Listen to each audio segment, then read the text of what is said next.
Folks, I want to open this episode up with a little bit of online discourse that I saw recently. Now, I'm not talking about whether blowjobs are feminism, which was also part of. Yeah, that was also yes. Wait. I'm sorry. I don't go on the internet unless it's to look at political forums. What are you talking about? I don't go on the internet unless it's to look at blowjobs. So I'm surprised I missed this. Yeah, no, there was some Twitter discourse. Sorry, X, the everything app. There was some X everything app. Yeah, some X everything app discourse, debating whether or not a blowjob, like you could give a blowjob and be a feminist. Now, we are not getting into that because that is not the discourse that I want to open up. And the grimaces on your face say it all. White people are acting as if bigger things aren't going on right now, and it's that's infuriating me. It's more infuriating that this is a conversation that was to be had in 2014, not now. Yeah, right, exactly. It's like, can you give a blowjob and be a feminist? Let's go to this Iranian soldier and get their opinion right now. Yeah, though I do think you can suck on it. yeah, and still be a feminist.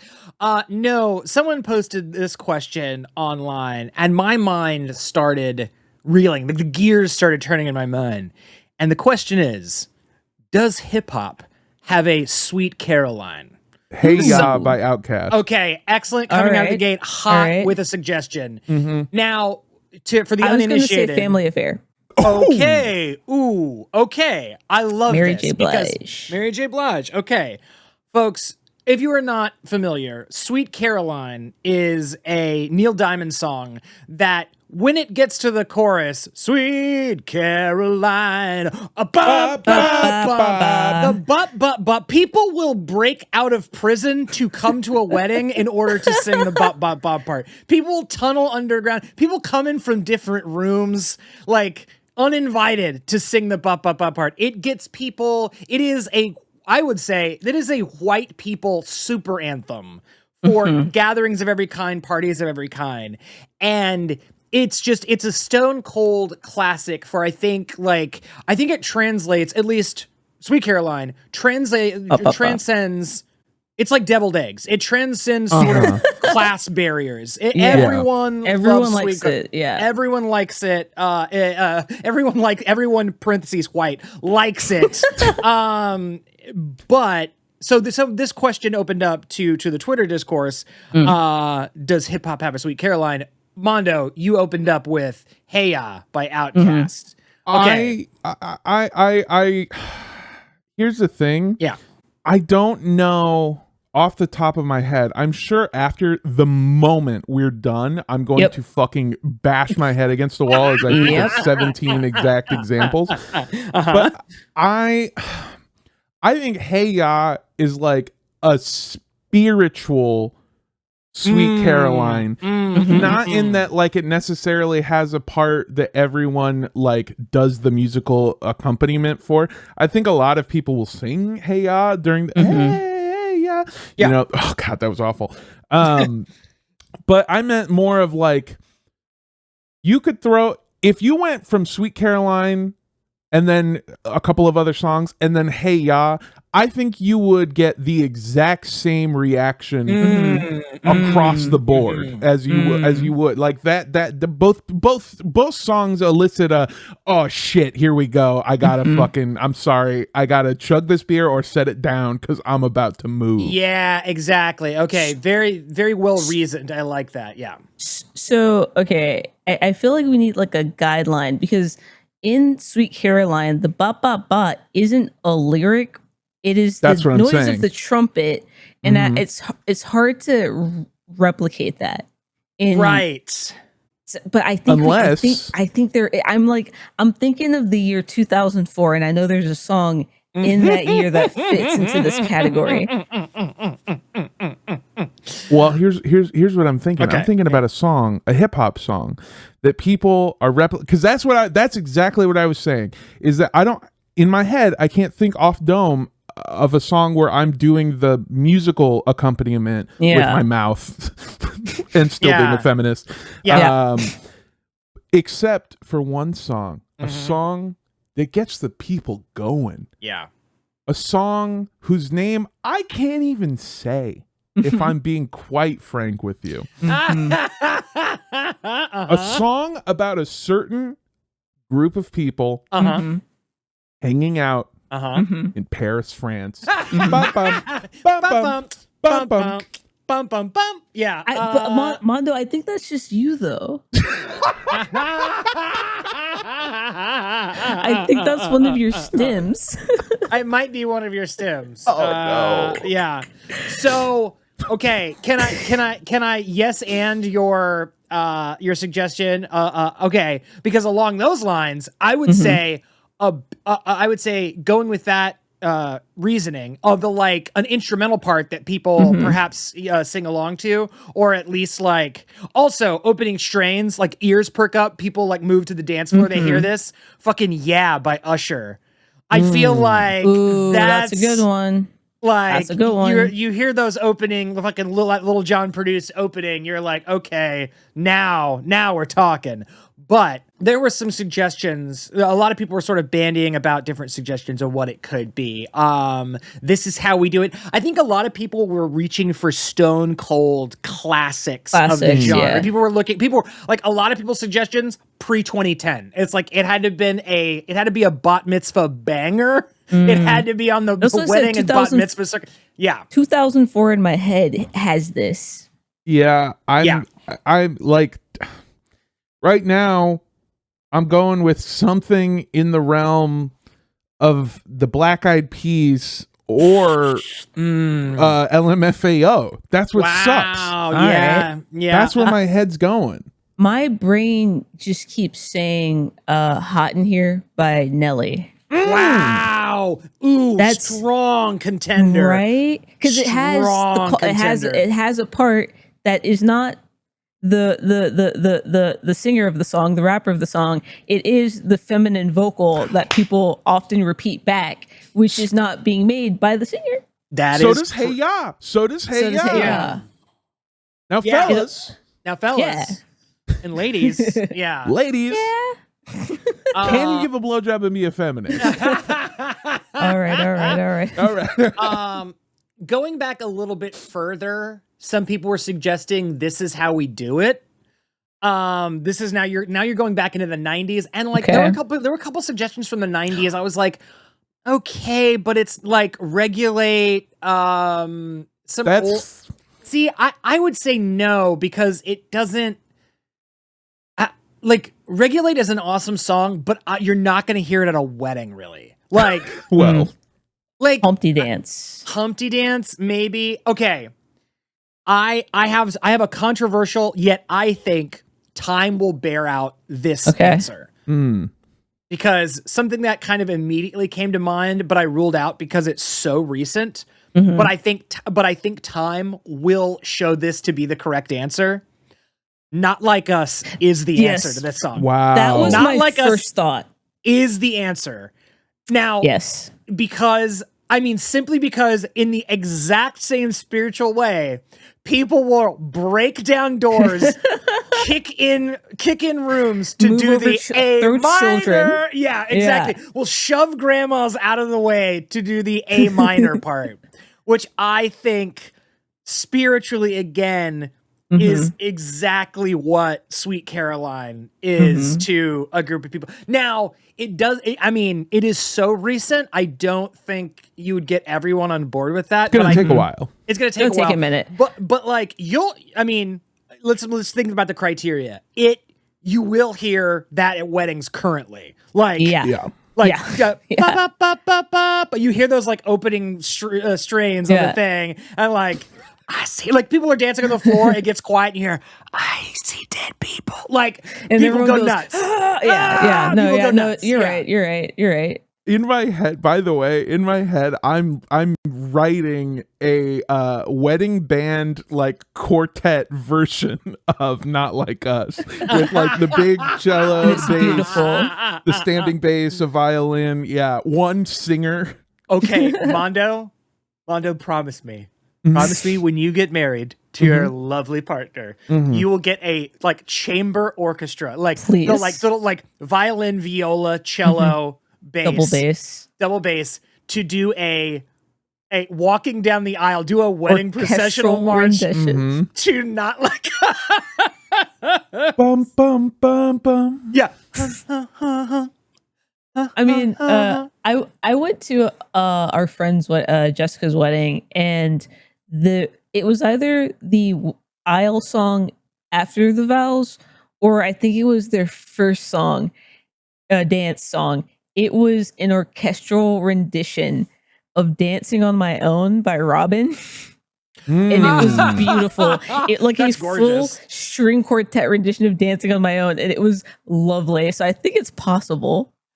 I think you could probably do it. Yeah. Yeah, I wish that this had a connective tissue to what we were just talking about. I guess here's where my brain went. Eventually, I think Trap Queen by Fetty Wap is going to be in contention for a Sweet Caroline. But it's already getting played at white weddings. It's already sliding smoothly into that spot. Yeah. But then you said "Not Like Us," and I was like, "Oh, fuck that! That is, in my opinion, the correct answer, and it will get there. It's growing into it. Yeah, you got to give."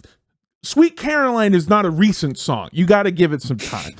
But then I started thinking about the fact that how fucking depressed I'm going to be in 20 years from now when I flip on the car stereo on a car that I'm legally not allowed to drive, because if you don't have a self-driving car, Elon will shoot you in the fucking face. Yeah. And I turn on the radio and it's like oldies but goodies. Bum bum bum. 1738, and I'm gonna I regret to inform you that's already happening on Sirius FM. Every time, so Sirius FM, satellite radio, whatever, they have like decade stations, but they also have like throwback station, and when I was a child, that was, actual throwbacks. But now it says it's a throwback station, and they play fucking "Don't Trust Me" by 303, and then I gouge my eyes out. It was literally, I can tell, it was like "Don't Trust Me," "Just Dance," and then like a Kesha song that wasn't TikTok. It was like "Blow" or something. And I was like, it was like Timber. It was Timber. It was Timber. It was fully Timber. I know, it was Timber. It was Timber. Featuring Mr. Worldwide Pitbull. Yeah. Which I think is his, so I don't know.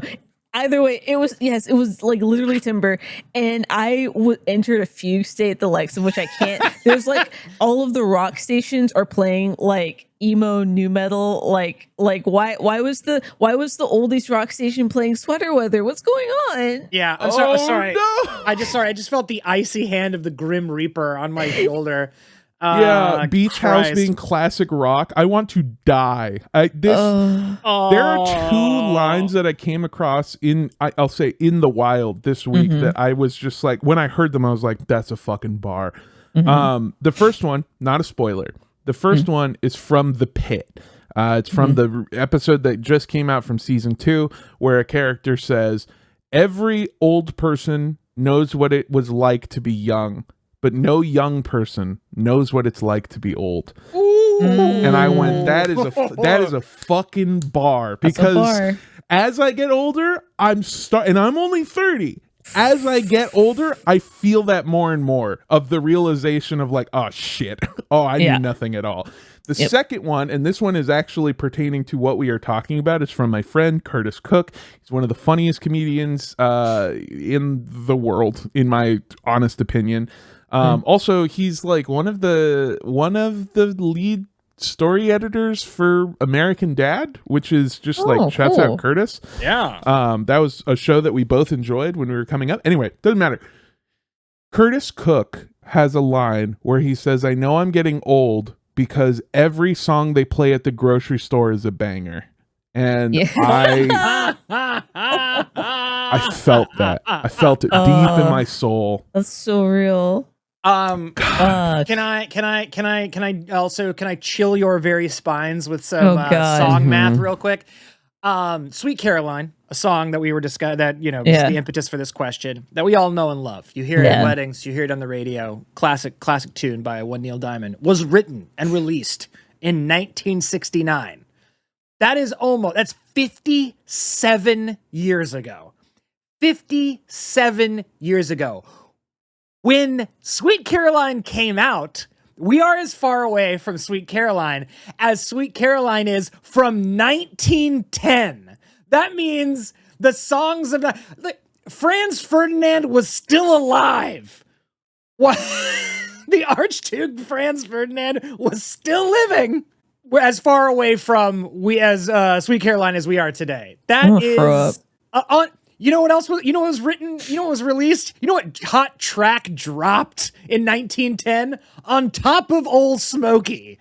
That is the absolute certified banger that was spinning on the Victrolas of 1910. Dude, we're going to uncover a fucking old fucking newspaper thing where it's an article of a guy asking, what song is the new Hokey Pokey?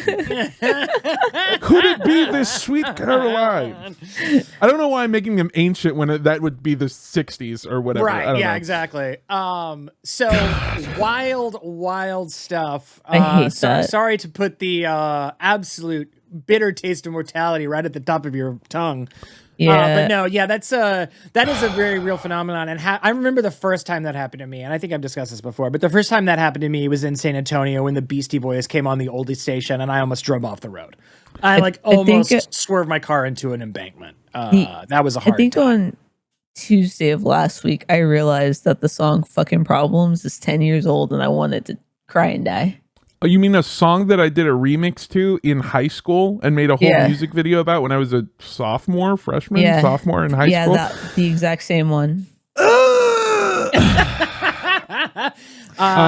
Time keeps on slipping. It's probably older than that. Oh my god, no, it's older than that. It's 2026. That was 2012. Oh my god. Oh my god, that's almost 15 years. Oh my god, right? Oh yeah, fuck. 2012 is 15 years ago. Fuck. So I graduated in 2014. Oh my god, it's fucking coming. I graduated 10 years ago from college. That's I know that the only thing that gets me is just 2006. I graduated in okay. God, I would have done more stuff. That's the only thing I think about. Same. Just I thought I would have done more by now. I thought I would have done more things. No, it turns out stuff is really expensive to do. Yeah, it's kind of hard to do more things when your country keeps waffling towards fascism. Keep going. Yeah, it keeps fucking flirting with it. Yeah, it's kind of hard to do stuff.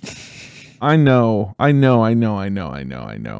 getting old because it's shit like this, and it's also shit like, okay, I don't think you guys are maybe in on this because you might be a little more online than I have been recently. You guys know who Clavicular, I think is the name. Of course I do. America's gayest autist. Yeah. So he's having a moment. He got a Channel 5 interview that did not go well. He got mentioned on SNL. Yeah. I don't fucking know who this guy is, and I'm not. I wish I was you. I know, and I keep hearing that, and I used to do that with other people, where it was just like, man, you don't know when the narwhal bacons. Wish I was you, friend. Armando Torres is Philistine maxing by not knowing who Clavicular is. I don't know who that is.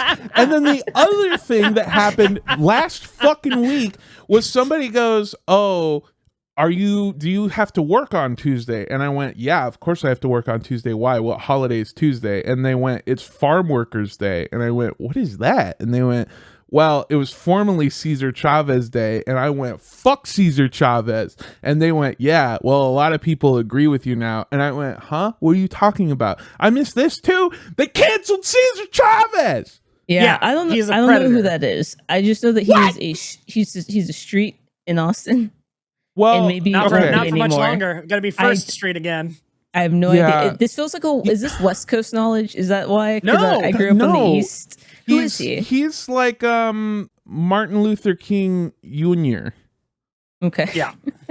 he's the person that fought for Mexicans and specifically, but Latino rights and the Chicano movement. No. But the thing is he fucking what has come out is that he was a rapist and a pedophile and a groomer and a terrible human being who was awful and terrible to women.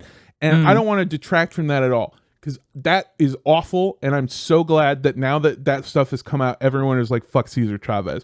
But before that stuff came out, we also knew that Cesar Chavez, if you disagreed with him, he would call ICE on your ass. He was a bad guy. Fuck Cesar Chavez. That's insane.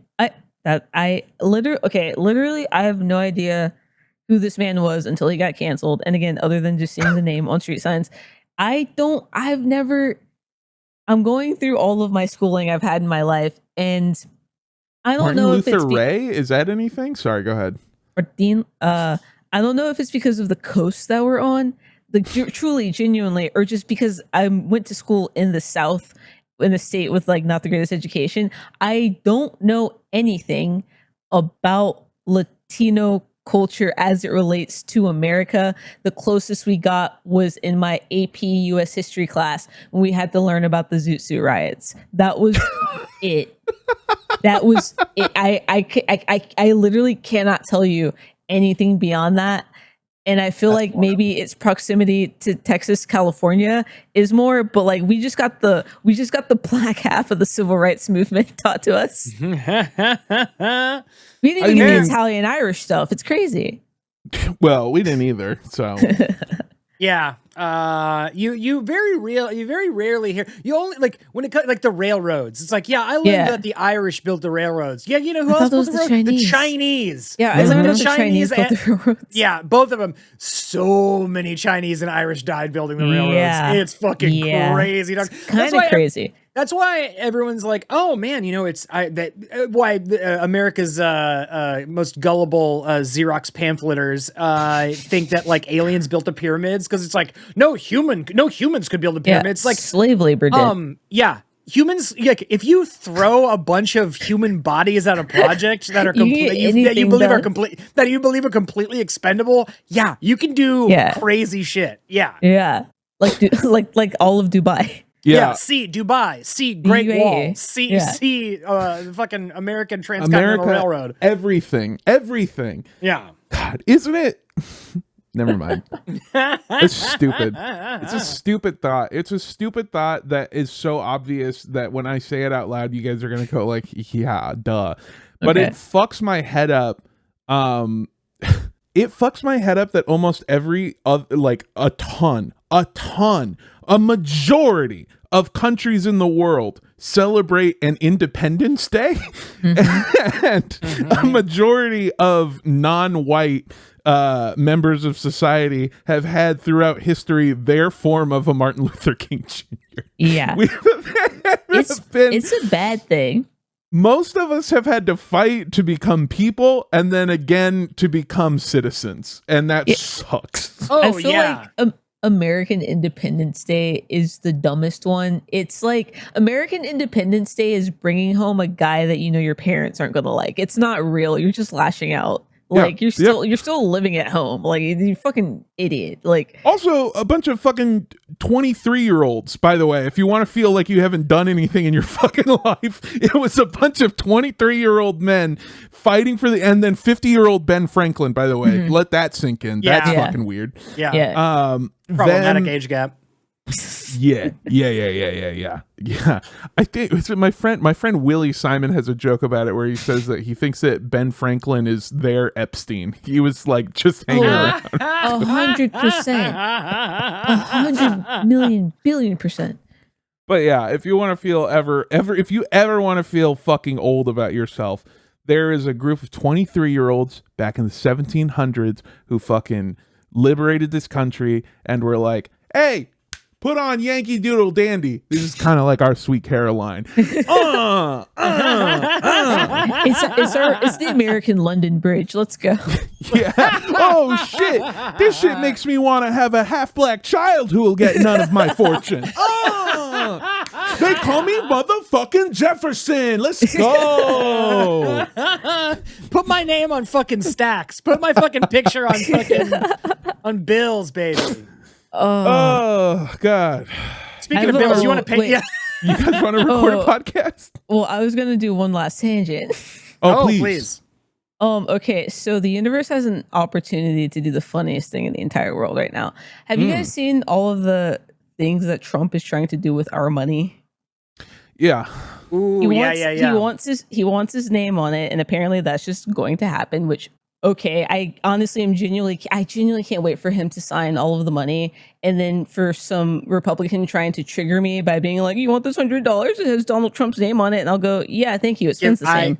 You dumb bitch. I hate every single one of them that's on money already. Fuck them. I'm like, he's barely the worst one. Like, what do you? Yeah, exactly. There's nothing but fucking rapists on our money anyway. Yeah, nothing's gonna change. Yeah. Also, I can't tell you the last time I touched money. I do everything with a card. It's like, what are you fucking talking about? That's silly. Oh, unless you're doing a drug transaction, you don't really come in contact with greenbacks. It's only illegal stuff. It's drugs, it's sex, it's strippers, and that's it. Yeah, that's it. No, yeah. I mean, Eric Eric and John Jr. just really want to roll up their dad and put him in their noses. Disgusting. If you really wanted to accomplish what Donald Trump wants to accomplish, what you should do is make it so that every the little microchip that we have on cards, that has to be in the shape of his head. That's what you do. That's what you got to do, because otherwise it's a moot point. The other thing he's trying to do is get minted onto a coin, which is not allowed. Living presidents are not allowed to be on currency, but it's going through anyway, which again means that the universe has an opportunity to do the funniest thing ever. And make it legal? And make it not be the first time that's ever happened.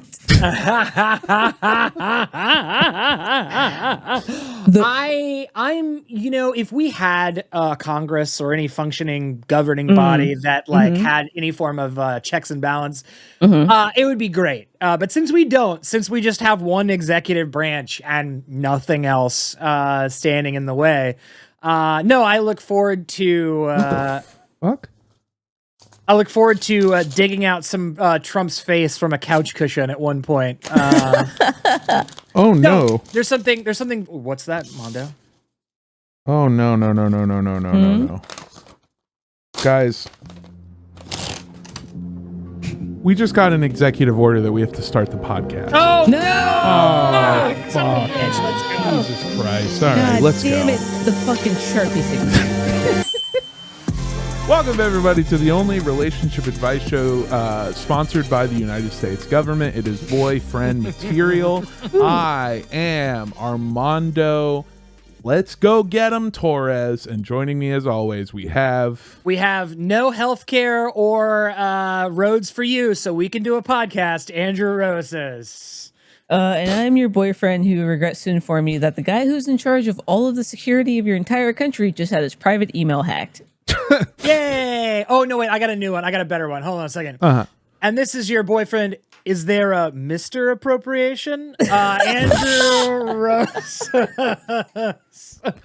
And congratulations, you have been officially selected to join our nation's draft. That's right. If you're listening to this, Andrew, get your boots ready, because they're touching sand in Iran. Oh boy! Oh, I'm almost at the cutoff. Just wait till September. Yeah, you guys are both in range right now. That kind of sucks shit to have a dick right now, huh? Oh, for the draft? No. Well, first of all, draft, they're coming for you too. Second of all, no women's allowed. We can't. No. They've already made it so that women can't even be in the army now. But they're trying to do because they changed the physical fitness thing. Because he was like, oh, if they want equality, then they should be able to lift 160 pounds. Get a dick. Oh God. Get a dick. I gotta tell you, when I saw Pete Hegseth try to do a pull up, oh my God, I grew 4 inches. Like my and that was just him getting hard. Yeah, exactly. Yeah. I have never felt more capable and physically masculine than watching him do a pull up, because that was the most pathetic thing I've ever seen in my life. Yeah. So you didn't see the JFK video? Oh, the RFK video, you mean? Yeah, the RFK Kid Rock video. Okay, because we have seen the Zapruder film. We've seen the JFK video over and over again. Yeah, that guy could not. Well, I guess technically a pull-up is a lot easier for him. Anyway, sorry, it doesn't matter. Yeah, I don't think I'm getting drafted. I think I told you guys about this though. Maybe it was. I can't remember. I think it was on this podcast that I met a guy who was like 7 feet tall and told me he was a veteran of the Vietnam War, and I was like, how? What do you mean? You dress up like a fucking tree? How did you make it out? What are you talking about? Yeah. What? Standing in slithering the whole time? Yeah. Standing in a trench, you are as tall as the other soldiers. You're just like... The only thing I could think of is it was like, oh, did you fucking lie about your age when you were 5 years old? How did you get in there, dude? Yeah. Also, I'm sorry. Like, I mean, this is just human biology. They don't make 7 foot tall guys that live 80 years. I'm sorry, they really don't. No. You don't get to be 7 feet tall and live to 80. You gotta don't. choose. Yeah. Oh my God! All right, you guys ready to help some people out? Yeah. Let's go. Okay. Hi, boyfriends. Like so many other callers before me, I need to start out by saying I love my girlfriend. I don't have any actual complaints. But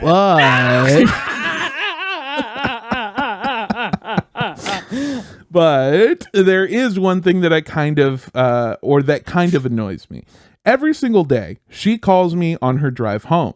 Her commute is like 30 plus minutes, and I do feel bad that she has to drive so far by herself, but most of the call is her loudly reacting to traffic and other drivers. It doesn't ever really feel like a conversation. It's like being in an Uber with an aggressive driver. I don't want to be a shitty BF, but I also feel like I'm losing half an hour every time she commutes home. Is there a not shitty way to ask for less road rage check-ins? First of all, I love this question because this is such granular relationship bullshit that you just like, this is one of those things in my mind that just like, some version of this literally every person in a relationship experiences. It's just like something you charge to the game usually. Like we were just talking before this podcast started recording about how I could not find my tooth because my partner had moved my tooth into a place that makes no fucking sense to me, but apparently fits into the system. Yeah. And here's one of the things. I sound really mad, and it's only because I told this to my two co-hosts already, but it turns, whenever something goes missing, it turns my day into that moment where you're about to leave your apartment and you realize you don't know where your keys are. It's that every day for a new item, for a hairbrush, for a beard trimmer, for a fucking toothbrush, for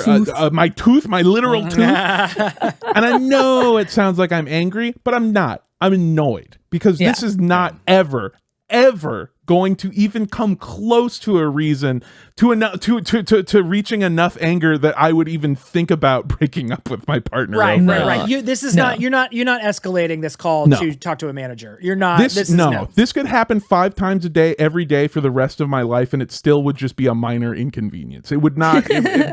But it's still a thing that annoys me, and I'm sure that my partner has those for me, and I'm sure that you have those for your partners. Of course. And you should say them like I have, so that we have mutually assured destruction. I mean, I've already said mine, and it's the exact same as yours. Except it's cords. It's just cords and chargers, and it's just like, I understand that you like made them routed and like nice and like so that I can use them and they're always there. But when you zip tie everything and it's like a 6-foot cord, and I bought a 6-foot cord because I wanted it to stretch past the fucking nightstand. It's just really fucking hard to me. You know? Yeah. No, yeah. Watch out! Yeah. Sorry. Just the glint of a knife. No, yeah, I mean, okay, and my, one thing that comes to the top of my head is my partner has just, that spicy ADHD, and can't keep track of anything.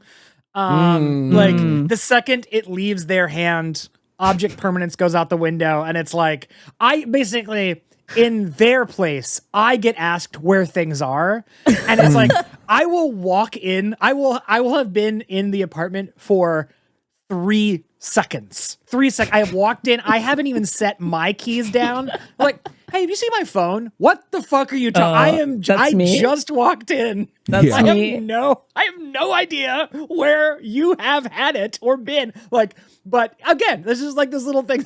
Like, I have the object permanence of a child. It's very funny. I feel bad. I feel bad for you because I do that all the time and it sucks. And here's the thing: she doesn't like it either. Okay? No, I know. She doesn't want that to be happening either.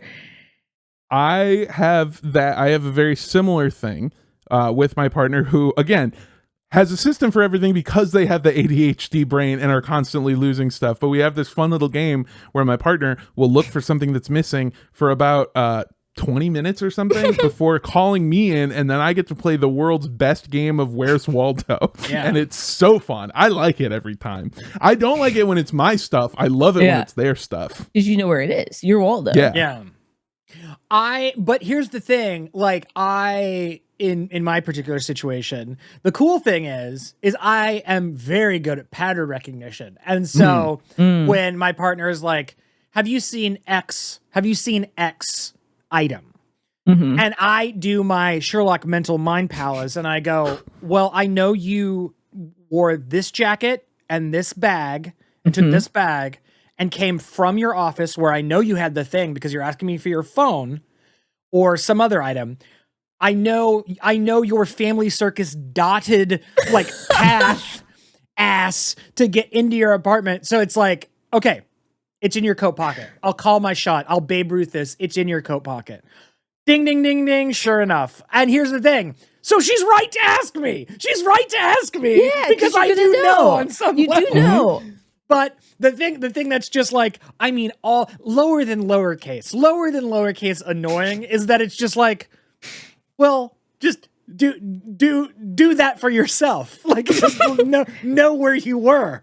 You say that. You say that, but I put the phone down and I don't know where the fucking phone is. And it was in my hand and I placed it somewhere. They're too close to the case. They got it off to somebody else. They have to recuse themselves. That's so funny. How do you all of this to say what you're feeling is normal? You're not a shitty boyfriend for having a minor annoyance with your partner. We're all human beings. We all have our little picadillos, some of them cute, some of them annoying. So what I suggest that you do is track the route that your girlfriend takes home every single day and then use that to triangulate the different cell towers that reach that, like the little bubble, and then you're going to go and plant C4 explosives at the base of all of these towers. And then you guys see that van pull up outside? Oh no! Basically what I'm saying is you're gonna do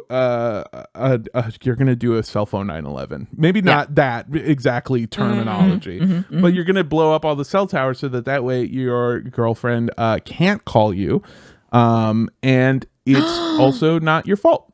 Hear me out. If you don't want to do a terrorism, what if you just put what if you just line your girlfriend's car with whatever Faraday cages are made out of, so no phone calls can come in or out of the vehicle? Yeah, there you go. Put a cell signal disruptor in the trunk or some shit. Yeah, a cell phone jammer that you've just zip tied to the transmission. Yeah. Oh yeah, no, that's good. That's actually I think that could work. I think I don't think it'll fuck up the electronics in the computer that's in everyone's car now for some reason. But But no, Smash Cut 2 them completely lost because now the Google Maps doesn't work in their car. Oh my god. Did you guys hear what they're trying to do to fucking cars? No. Well, is it another case of you will own nothing and like it? Is this what they're in the process of making it so that any car made after, I want to say 2027, has to have safe driver features in it, which means cameras that are looking at you at all times so that they can know when you look away from the road, if you're looking at a phone, if you're falling asleep, if you're distracted driving, and so that it can beep at you better. And they want, so basically just a full-time 24/7 camera running in your car on your face all the time while you sing along to the oldies, like, Don't Trust Me by 303, and they just want to have that information, and they want it mandatory in every single car. And what happened to government overreach? What happened? What happened to personal responsibility? I want to die. No, that is one issue I'm like completely fucking psychotic Republican on. Is you can absolutely get your surveillance ass technology out of my car. You will not get me to buy a car with biometrics or any of that shit. I don't have biometrics on my phone. Nobody has that information. No. Face ID. Fuck that. No, I had a fucking what fell off. I had a cover on my camera for all times because I don't trust Apple to not lie to us. They know how you hold your phone. Like, that's crazy. Yeah, no. Welcome to the NSA. So we've got the phone recordings over here. This file is all of the people who look at their phone while they're driving. This one is all of the people that say, of course it was, whenever they pass somebody that cut them off. And this is really nice. This is our collection of woke white people who say the N-word while they're alone in their car singing to rap music. It's our most treasured data. Yeah, the most treasured data is everyone who sings along to a certain group of people in Paris. You know who has the biggest folder? Surprisingly, Jimmy Carter. Weird. Huge hip-hop guy. Wow. Yeah. Really strange. Hey, I'm just going to put on a nice little song. Why was that John C. Reilly? John C. Reilly. Right? He is from the dirty South, people forget. That is true. I think too. Well, I'm going to go ahead and reassure you yet again, caller, that if my partner called me every day on the drive home from work, and it wasn't really a conversation, it was them like reacting to people driving and yelling, I was like, that all caps sucks. Like that. Yeah. That's bad. That is a thing that I would not want in my life. Like, I know like your commute is stressful and stuff like that, but like, that is misery loves company ass behavior. And it's like, you don't need to include me in this is not really a conversation. If you wanted to, if it was an actual like talk, like, a debrief on the day, or like, how are you doing? How was your day? Like any kind of thing like that. That's one thing. But if you're just kind of like, okay, this is basically just me like listening to a transcript of you in your car alone. It's a baby monitor. It's me having to do the thing that I don't want to do, which is be stuck in traffic. And now I'm at home playing the stuck in traffic simulator, and that is making me upset. How about this? How about this? Find something that your girlfriend likes, a podcast that your girlfriend likes, and like that genre of thing she would enjoy, that has a huge backlog, like a massive, like the Adventure Zone by the McElroy brothers, like a years long, 10-year, decades long backlog, and get her into whole podcast, like or that, whatever that is, and just like have that be like you should like listen to this on like your drive home. It makes the time go by faster, and then she can enjoy that instead of blowing out your earbuds, yelling things at the people who are cutting her off, like I do when I yell at someone who cuts me off and say that I hope your wife doesn't love you and your kids aren't yours. Yeah, no, or that I pray that you die in that car, things like that, and like then I think that'll be much better for your relationship. Yeah, I hope that car is your coffin type thing. Yeah. And if that doesn't work, what you could do is every day. This is going to lose you time, but I feel like you can double this up. You could create a daily 30-minute podcast of you going, oh yeah. Oh, what kind of car was it? That's crazy. What race were they? They always are. They always are. That is very funny. And also, by the way, that is the damn. Just call it like damn. That's crazy playlist. Yeah. Damn, that's crazy. Damn, that's crazy. A sentence never said with the enthusiasm it seems like it should be. What? Damn, that's crazy. Nothing anyone reacts to "damn, that's crazy" with has ever been actually crazy. It's always been. Translation is, "Wow, okay." No, yeah, "damn, that's crazy" is all that translation. "Damn, that's crazy" means I need to say something so you know I'm still listening, but I have honestly no real like reaction or opinion to that. It's like, yeah. Oh no way. Oh no way! My favorite version of that line is from Futurama, where Zapp Brannigan isn't listening and looking through some binoculars, and he goes like, yep, that's whatever you were talking about for you. Just input noted. So yeah, I'm still here. No, I'm still here. No, I think here's the thing, dog. This like. It's worth saying something. And honestly, just like, but you need to, I would say, you need to broach this conversation like many things because it might be sensitive because they're going to think you don't want to talk to them. And, and the answer is, the real reason is like, no, you don't want to be drug into an unpleasant experience. And I think they probably think, oh no, but talking to you makes this unpleasant experience a pleasant experience for me. No, again, it's a really misery loves company type thing. I would say you need to have this conversation at a neutral, positive third location, not in your car. Public place. Yeah. Get an ice cream, walk in a park, and say... Preempt it by saying, we need to talk. Yeah. Yeah, exactly. It's nothing bad. It's nothing bad. And then, but like, say like, hey... Here's the thing, and lay it out. But I would say don't make it serious. Like, don't make it like, don't do the hey, we need to talk. But just like, keep it cash because it is cash. It's not that serious. Again, because this behavior could continue, and it wouldn't ruin your life. It would just make things lightly unpleasant. So treat it with the gravity. Treat it with the gravity that it actually has. Yeah, but do say something. Don't swallow it. I would say. Sure, I agree with Andrew, especially the point of that he made earlier. I believe it was Andrew that he made earlier, saying of like, this is not necessarily spending time with this person. It's not that I don't want to not talk to you for 30 minutes. It's that if I'm going to talk to you for 30 minutes, I want to talk to you for 30 minutes. So why don't we set up a thing where it's like, when you get home, then I want to hear all about your day. And I am there and I am enraptured and I am here. It's just that when you scream at cars, it stresses me out a lot too. Do you think she would get like cut off less if she wasn't on the phone while she was driving? You have a self-fulfilling prophecy here. This is you engineered this. Just throwing it out there. Don't say that to her. Don't say that to her. Don't say that to her. That if every other driver on the road doesn't know how to drive, maybe there's one common denominator here. Don't say that. Don't say that to her. Yeah.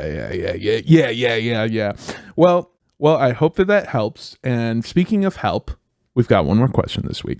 All right. Hello, boyfriends. I am in dire need of advice. I have been giving this a lot of thought, but I think I need to break up with my boyfriend. Okay. I don't really want to get into it, but we've been together for about 6 years, and I'm starting to realize he's kind of a jerk. Here's the problem. We share a car.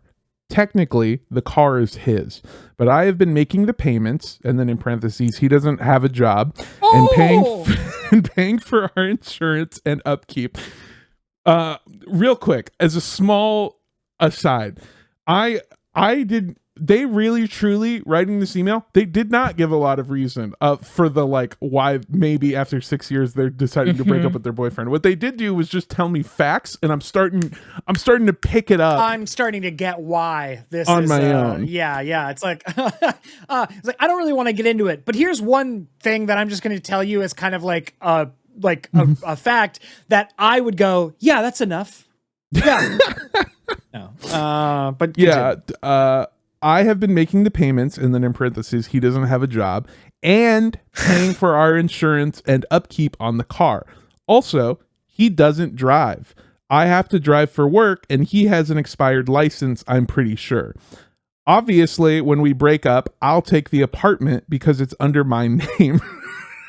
But I feel like I should get the car too. Is that fucked up? Am I wrong for thinking that? I don't think I could afford a car, and the thought of having to deal with losing my transportation is the thing that stops me from ending things. Please help. Okay. No. Oh, okay. No help for you. Later. Bye. No, not that. No, you're not wrong. And you deserve the car that you fucking paid for. Mm-hmm. Okay, well, hold on a second. Okay. My car is in my mother's name. I paid off every cent of it. It's not her car. It's my car. Right. Okay, so here's the thing. Did you buy that car? Like, did you buy that car together, or was that his car? Like, I just need some clarifying questions, because like, if you've just been like making the payments on it for like the last year while he hasn't had a job, so you've probably paid like $3,000 toward it, but it's like a $30,000 car, and he originally paid like, you know, put like $10K down on it or whatever. Like, it's all a percentages thing. That is one of those things that like legally you probably don't have a lot of recourse, but again, not a lawyer. To be like, oh no, that like I have been making the payments and the insurance on payments on it, so like the car is mine. But if it's in his name, this is sorry, this is a real charge to the game thing. I think you just kind of got to eat it. But I will say, you absolutely have to get out of that relationship. That is having a car is like, things will work out. You have to get out. If it's the only reason you're staying is because you have access to a car, that is a nightmare to me. You gotta go. I'm about to say possibly the most diabolical advice I've ever given on this podcast. Oh, I love this. Let's go. Wow. Babe, they raised the rate on the insurance because the car is in your name and you have an expired license. Do you think we could just like, I can just like get the title, because it'll like bring everything down, and it'll bring the monthly payments down too. Things are tight right now. You're gonna manifest destiny this car. You are going to. You're gonna get it. You're gonna get the title, and you're gonna put that shit in your name, and then he's gonna sign the paperwork, and you're gonna dump his ass the next day. I don't care. I do not care. I don't give a fuck. That's so funny. Before we get too down this road, I would like to remind anyone watching that we have a caveat on every answer that we give, that a perfectly reasonable answer to almost every question is to throw acid in its face. Yeah. So I guess what I'm trying to say here is I'm in full agreement that's what you do. That you and we're not good people either. No, here's the other thing. We're not is it a tick against you on like the feather scale when you have to talk to Ra at the end of your life? Yes. Yeah. However, I feel like you did enough. You've been paying for it, the insurance and the car, and presumably the rent, and presumably the groceries, and presumably all of the utilities and the gas that goes in if he's not working. So I feel like maybe it'd be crazy to give him a car that he's not going to keep paying the payments on, and then it's going to get repoed. What's the point? King Solomon, that shit. What, do you want to cut the baby in half? No. Yeah. No. That's stupid. Yeah. So mad. I know you're livid. Well, here's the thing. I want this car for you, and I want you out of this relationship. Yeah, I want both of those. I want both of those things, because like, if you need the car for work, like if you've been making the payments on it for like a couple of years, like, yeah, you deserve some kind of compensation for that. All those $200 oil changes because you're going in as a woman. So either you need to come up with an itemized list of the things that you've been covering, so that when he tries to fix his face to tell you that car is his, you can say, all right, I'm going to invoice you, and then he can see the amount of money that you've put towards that car, and he will decide it's not worth it. Yeah. Andrew, yeah. Here's one thing that I would say, an argument against the like, well, you've only been paying off X amount of it, so you might have only put $3,000. Oh, I will say that I think you were going with the legal recourse. Like, legally speaking, if you broke up right now, I don't think there's much you could do legally. I think that you would, if you broke up right now without doing the very smart plan of tricking him into signing it over, you'd have to get a gun and rob him. Yeah. So right now, you don't have a lot of legal recourse. I would pose this, though. based off of just what you wrote into us, I am assuming that you have been paying rent. You have been paying internet. You have been paying food. You have been paying Phone for bills. the car, for gas. You have been paying. You have paid probably within 6 years a fucking Honda Civic. Okay. Yeah. You probably paid off a fucking Honda Civic in the McDonald's alone. You've paid it off. So. I don't know. And I also, like, I'll put my fucking money where my mouth is, because, like, I was a scumbag unemployed boyfriend who was dating somebody who paid our rent and our food, and after we broke up, I paid back rent. I said that wasn't fair that I survived off of you for so long. So for like a year and a half, I sent her money every single month. I sent her money. This person that, like, I don't have a relationship with anymore, and I wish her the best, but, like, that's what I'm saying. I did that. I did that because I think that it wasn't fair. I think you've paid. I think I already said this. I hope it made it into the podcast. I had some network issues. I think you've paid for a Honda Civic in just DoorDash alone, probably. Yeah. So that is my reasoning for why I think that you can ask for what's trick yours. Trick this guy into signing up. I don't even think ask him. I think you just take it. I think you just trigger. You probably don't even. If you got the fucking title, you can go online and change it. Yeah. No. If you have any mutual friends, by the way, you're losing them. If you do this, you're losing them. No. So make your peace. Well, if they're choosing his side, is it also a loss? something that was mentioned but needs to be accounted for? It's like, brother, if you don't have a job, if your girl is footing the bill for your life, essentially, and you're not nice and you're kind of a jerk, fucking die for free, asshole. Like, Jesus. Unacceptable. Like the bare fucking minimum. Like, what are you? It's not like you're tense from going to work all day. What's your fucking excuse? No, he's ashamed, which is like basically why a lot of guys are shitty, is because their situation. They're ashamed. They're ashamed of not having a job. They're ashamed of not being where they want to in life, and they turn that anger with themselves and that shame outward, and they treat people around them very shittily. And they should just be turning that into being the ultimate house husband who's ever existed, and making it so that their partner never has to think about anything ever again. Like, what are you doing? You should be shining her shoes while she's at work. I'm so serious. Yeah. Okay. Well, first of all, it's very stressful to play duos no build in Fortnite for as long as I do. Okay. You should be, if you're him and you're staying at home and she's at work, you're not allowed to use electricity. Turn the lights off, turn the TV off, turn the game console off, go to a library. You're not gonna do shit around the house. Yeah. You're sleeping in your car's rule. You got to go hang out at the Starbucks if you want. Yeah. Wi-Fi. Oh, you're not paying for water? You're not paying for water? Shower at the fucking Planet Fitness. You're doing You're a dog, and you're an outside dog now. You're an outside dog now, okay? I don't care. You're on the balcony when I'm not home. Yeah, I'm chaining you to a tree in the backyard. I don't know why I know why I'm so mad. Michael Vick holding my boyfriend back at the boyfriend fights. God, fuck this guy. Oh my God. Holy shit. Yeah. He can't sell plasma or something? Like, Jesus. Anything. Fucking anything. You do that once a week. Sell butthole pics. I don't give a fuck. I don't care. God. Which, by the way, Andrew Rose is starting tomorrow selling butthole pics. So yeah. New South Post Club. Yeah. You can go. Oh my God. Yeah. But it's a postcard, but like posterior. You know what I mean? Yeah. It's a postcard. Yeah. Oh my God. Yeah. I sometimes I scroll through YouTube. I've been watching a lot more YouTube recently.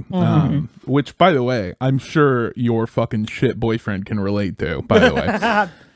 I've been watching a lot of YouTube, And recently I have come across a channel that I see every so often.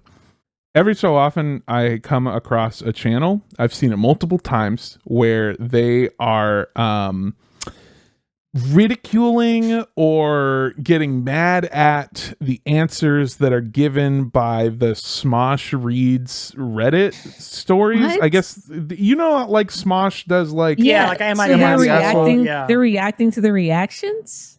Yeah, it's a lot of stuff where it's... And also, by the way, the worst part of it is that it's like one that I saw was I don't know why I said our friend Iffy. It was like criticizing our real life friend Iffy. And it just like watching some fucking dork who's never made anything original like comment that fucking pissed me off. He's reacting to a reaction. That's not even his own thoughts to bounce off of. Exactly. Pisses me off.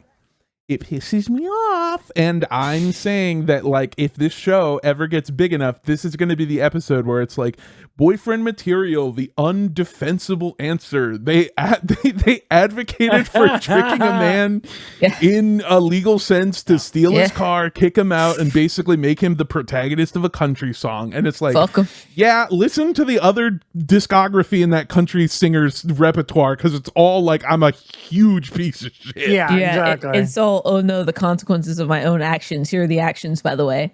Yeah. Yes. Ugh. Wild stuff. So I guess what I'm saying, caller, is you're going to want to be blaring the chicks out the window when you drive away in that car that becomes yours very shortly. Yep. No, we're on your side. This guy's a loser. This guy sucks. And again, it's possible to be. Hey, listen. Worst economy and jobs market in history right now. Yes. World historic. Not since, like, we should all be in sepia tone in fucking photographs right now. That's how barrels held up by suspenders. Correct. You know how expensive a barrel is? Fuck you. Yeah, no. I mean, barrel if we're lucky. Yeah, exactly. So I understand being underemployed right now, as I am myself, chronically underemployed.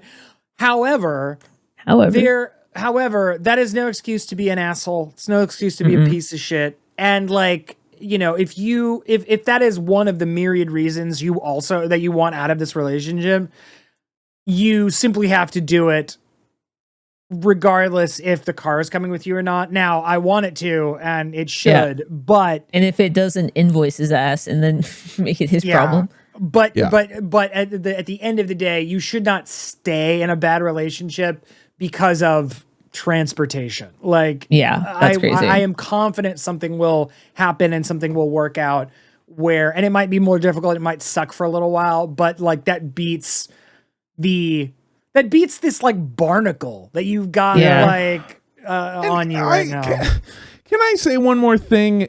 I want to be clear. Like, I know that I just said the whole thing about I don't give a fuck what you think about us, but I just want to specify something. You don't, relationships are not transactional. Just because one person is paying money doesn't automatically make the other person a scumbag. What makes this person a scumbag is that they're not paying anything. They're not paying attention. They're not paying with niceness. They're not, the moment you get home, going down on you until you see stars. Crazy style. Crazy fucking sloppy doppy style. They're not doing dishes. They're not fucking doing laundry. They're not cleaning up. They're probably actively making your life harder and worse. I don't care if you don't have a job. I don't care if you're not able to financially contribute. But if you're not contributing anything to the relationship, fuck off. You're not allowed. You lose the right. You lose the privilege to be in that relationship if you can't make it a relationship and not make her your fucking mommy benefactor. Yes. By the way, even if he had a job but wasn't doing any of that other stuff, that would be grounds for dismissal. So not having the job is just fucking icing on the cake. Icing on the shit cake. Come on. Yeah. I just wanted to be clear that it's not like if you don't have money or whatever. And also not that like when you break up with somebody, you should always invoice them. It's the fact that he's not contributing anything and a piece of shit that is pissing us off so much. This is a multi-tiered issue. Yes.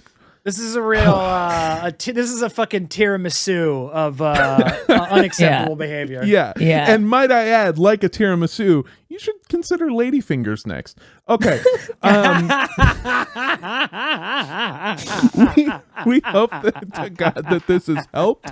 Armando Torres converting them to lesbians since 1996. Hey, if you would like to send us in a question of your own, if you would like to be read on the podcast, you should send it to midnightsnackcontact@gmail.com. That is midnightsnackcontact@gmail.com. That's the best way to get in contact with us. Somebody on a Twitch stream asked us if they could send non-boyfriend related, boyfriend material related stuff or stuff to not be read on the air. The answer is yes. Yeah. You want to send us anything, midnightsnackcontact@gmail.com, all one word. Best place to send it to us. Speaking of Twitch streams, we do that now. Yeah. That's right. We're shitty unemployed boyfriends too. Yeah. And we play a lot of Raft. This Thursday, we're going to be playing Peak with a friend of ours, Chris Mejia. He's a very funny stand-up comedian. He's so funny. He's a very cool guy. He used to watch my dog, and then he got into a relationship, and then his new girlfriend started fostering dogs because they're both really good, unbelievably nice, kind people who want what's best for the world. And that means that he can't watch my dog anymore. Yeah. So I fucking hate his guts, and I'm going to leave him for dead on a mountain. In real life. If you want to watch that is happening this Thursday. You should go subscribe to our Twitch channel at twitch.tv/midnightsnack_TV. If that's too long, if that's too annoying to type in, you could also go to liveboyfriend.com. Liveboyfriend.com will get you there. That's right. And go ahead, watch us. If you want to, we're a Twitch affiliate, so you can subscribe to us. You can use your points. If you don't want to do that, the best way to support us is go to patreon.com/midnightsnacktv or racistgofundme.com or bigoldcocksanddicks.com. Yes. But patreon.com/midnightsnacktv, that's the best way that you can support us without supporting Bezos. We also have a Ko-fi. Do you know what the Ko-fi is? Okay, we do have a Ko-fi, and we will read it out in a second. It is Ko-fi.com/midnightsnacktv. Great. What we thought it was, yes. where you can support us directly, not through any of the previous services that take a cut. Yeah. That's if you want to give us regular donations there, you can. If you want to give us a one-time donation, you also can. Patreon is the best money for your buck, though, best bang for your buck. Yeah, sorry. The best sex for your buck. You will get access to our Patreon only Discord. You will get access to Patreon exclusive content. You will get access to more access to us. You also get access to our previous Twitch streams, which if you haven't seen them, they start with an entire episode of a podcast episode. It's like 45 minutes to an hour sometimes. We kind of are now starting to do a weekly bonus episode, which is just the first hour of our Twitch streams, because should we just be breaking those out and then putting them on the Patreon as its own thing, as an episode, and then maybe, I don't know, promoting the fact that you can get a full fucking extra episode a week and not do the dumb shit we've been doing, which is just uploading it as one file and saying, come watch our stream? Maybe we could, we should definitely release the stream as its thing. Also, welcome to us doing business decisions. Yeah, welcome to R&D. We should definitely leave the Twitch stream, but I think we should cut out the podcast section and make that a bonus episode in case you want to listen to it without watching the Twitch stream. Like, you don't care about I will get producer girlfriend on that. Nice. Love that. Would be sick and cool. And hey, guys, you're welcome. But yeah, patreon.com/midnightsnacktv, best place to support us. It's a super fun way to give us money. Thank you. Yeah. And also thank you for listening to our ads. We are working on the pay daddy what he deserves episode. Freemium. the freemium episode. We were working on that before we started recording. Griff showed us what it's going to look like, and we're pretty stoked about it. Nice. And yeah, that's all of our housekeeping. I've been making lo-fi beats to put over it. Oh, nice, cool. A little Akai interface. Fucking maybe not that exact model, but what looks exactly like the second ever sampler pad, the MPC that I had. Yeah, what is going on with me, folks? I'm fucking chilling. I'm gonna do some stand-up shows. I have one. Oh wow, I have a lot of shows coming up, don't I?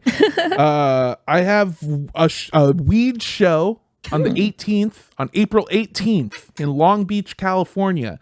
If you want to know more about where I'm going to be doing stand-up, because I have more dates, I just don't remember what they are off the top of my head, and I'm not going to go looking for them right now. The best place to find me and follow me is at Mondo Does Stuff on Instagram. That's MANDO Does Stuff, all one word, on Instagram. Best place to find me. That's where you're going to find shows, etc., life updates, whatever. That's where I'm the most active.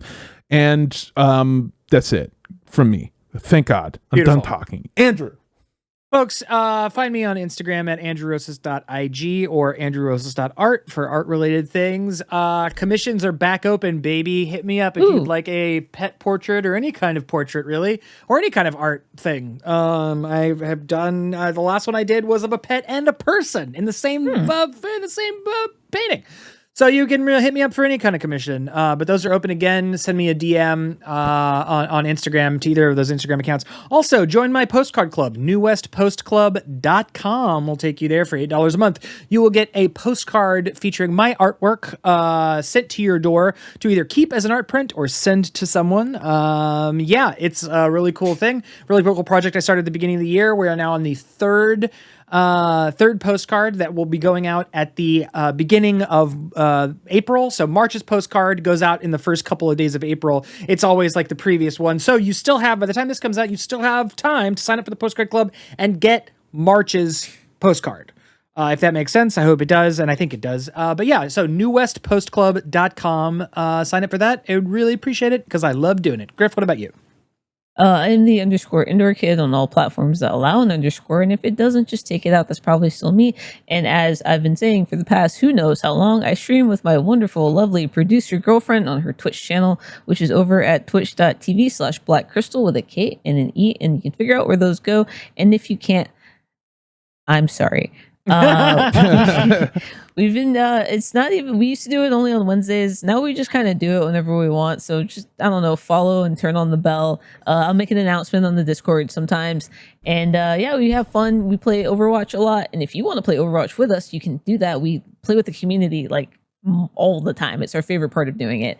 And we also do streams where like I craft while she does something else creative, and that's also a fun time. We just hang out and we just hang out with chat and talk to them, and it's good. It's just a vibe, you know. Just come through and vibe. It's fun. I love it. Yeah, and I want to first of all apologize for talking again, and secondly tell you guys that I have a plan for this year. My plan is to take down the empire. No, my plan is to watch 100 movies before the end of the year. It is a goal that a lot of people who have Letterboxd set for themselves. They don't have to be new movies or movies I've never seen before. It's just a bunch of movies. This month, I've seen In a Violent Nature, One Cut of the Dead, Time Crimes, Django Unchained, The New Roadhouse, Sleepaway Camp, Undertone, Andre is an Idiot, Rocky, The Holdovers, Project Hail Mary, The Fly, The Mummy, They Will Kill You. And by the time this comes out, I'll have seen The Mummy Returns and The Descent and Nightcrawler as well for this month of March. I have been thinking, based off of how people reacted to the Rocky thing, what if we did a bonus movie podcast thing on the side sometimes, like once a month or something? We'll figure it out. Cool. Maybe we'll do it as an R&D episode for the Patreon. So if that sounds interesting to you, where we just end up watching movies, some new, some old, and talk about them, then let me know if that sounds fun. Yeah. And if it doesn't, let me know too, because I don't want to waste my time. Anyways, okay. And that's it, folks. That's it. We're fucking done. Let's go. Yeah. We did it. We'll see you next week. We'll see you next week. And until then, we'll see you next week. Bye. Everybody. Bye.